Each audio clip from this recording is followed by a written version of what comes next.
সারিয়াকান্দি যাওয়ার সময় আমাদের সাথে যা যা ঘটলো তা দেখার জন্য আমরা মোটেও প্রস্তুত ছিলাম না।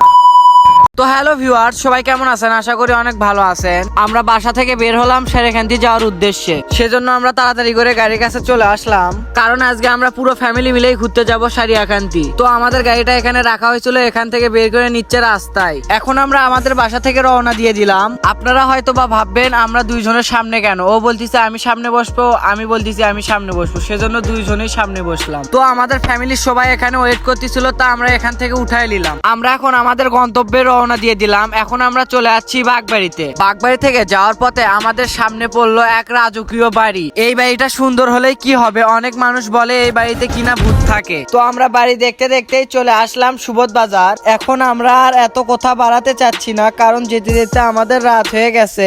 এখন ওখানে যেয়ে কি আপনাদেরকে সারিয়াকান্দি ভালোভাবে দেখাতে পারবো। অলরেডি আমরা চলে যাচ্ছি কালীতলা ঘাটে। তো আমরা গাড়ি থেকে নামলাম, নামার পরে আমরা দুইজনের সামনের দিকে যাচ্ছি। তো আমরা সামনের দিকে চলে যাচ্ছি, আসার পরে দেখতেছি সবকিছু অন্ধকার, কিছু তো দেখাই যাচ্ছে না এবং খুব বাতাস হচ্ছে, বৃষ্টি আসার সম্ভাবনা আছে। সেজন্য আজকে আর আমরা বেশি ঘোরাফেরা করতে পারলাম না, কারণ খুব বাতাস হচ্ছে, বৃষ্টি খুব জোরে আসতে পারে। তো আমরা এখন গাড়ির কাছে চলে যাচ্ছি, বাসাবিলে যাবো এর জন্য। তো এরকম ব্লগ ভিডিও পেতে ফলো করতে ভুলবেন না কিন্তু।